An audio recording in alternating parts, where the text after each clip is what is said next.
is it like doing this right now from your spare bedroom in your house? Is it, I mean, for me, this is fun. It's challenging. It's more challenging for like all of my people, my director, my producers, my writers, because everything's remote.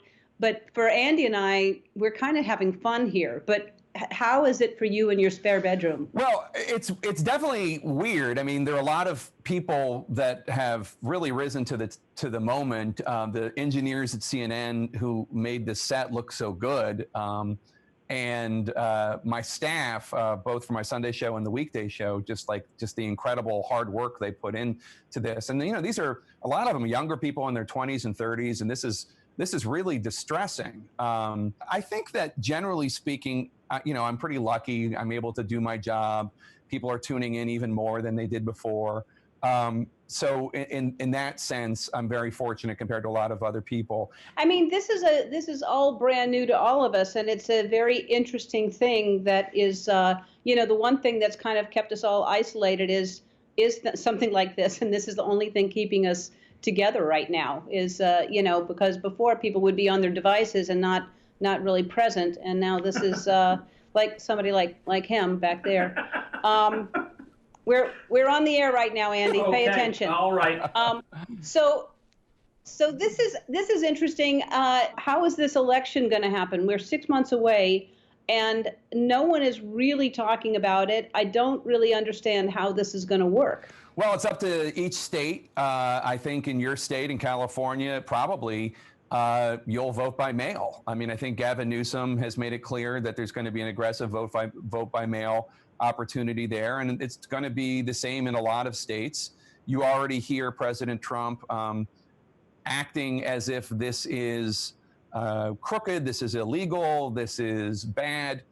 The truth of the matter is the last incident we had of vote by mail was in a special election in California, and the Republican won in a former Congresswoman Katie Hill's seat. So it doesn't necessarily, just because there's going to be an election vote by mail, it doesn't mean it's going to advantage one party or another. But I anticipate that there's going to be a lot of people voting by mail, and also others not, as we go into the fall and as we go into the election. People ask me, do I think Donald Trump's going to cancel the election? He can't. He cannot. I think he is going to sow seeds of doubt about the election, as he did in 2016. Remember, all leading up to 2016, he talked about how there was going to be all sorts of cheating. It turns out there was a bunch of stuff improper going on, but not what he was alleging. But in any case, I think we're going to be okay. I certainly hope so. We have to take a break. We'll be back. Joe Biden is, I think his pick for vice president is going to be really important right now, right? Well, I mean, I think that it's not out of the realm of possibility that Joe Biden doesn't serve a second term.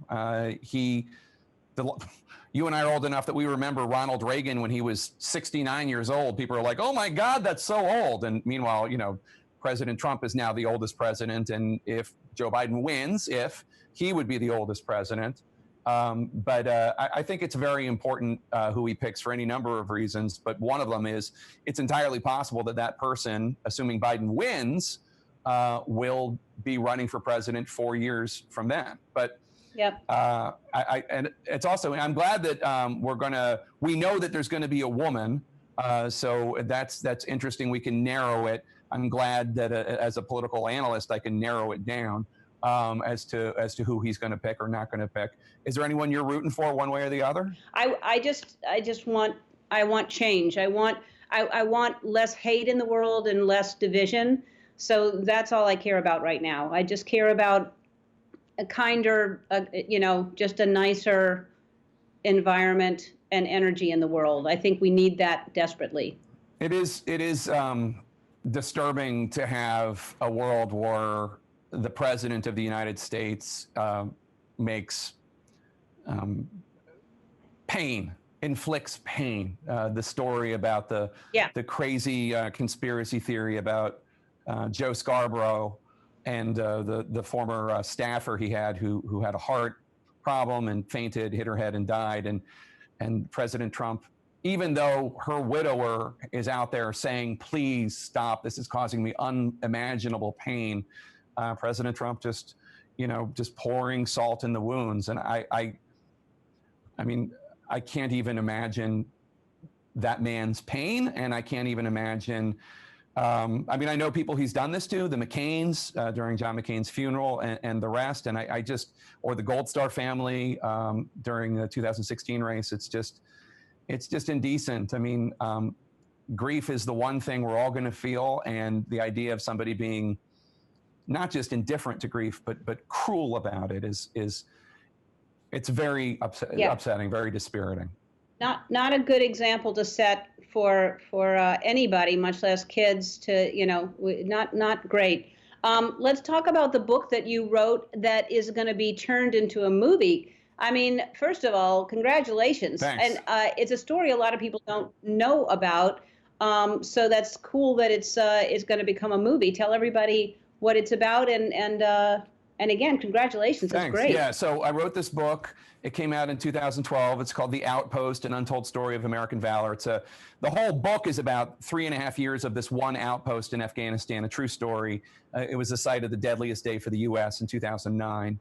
The book came out in 2012, and it's about to come out in theaters. Rod Lurie is the director. He's done a lot of things you've seen, probably The Contender, The Last Castle, a lot of great stuff on TV. And he filmed this about a year and a half ago in Bulgaria. I went there with my wife and our 2 kids. We visited the set. They rebuilt this entire base, this army base in Bulgaria. And it stars Orlando Bloom and Scott Eastwood and Caleb Landry Jones and a bunch of others. 3 veterans of the actual outpost, Combat Outpost Keating, actually played a role in making the movie, acting and also consulting. And it comes out in theaters on July 2nd. And then if you don't want to go to a theater, it's available video on demand July 3rd. So you can watch it on Amazon or iTunes or whatever, July 3rd.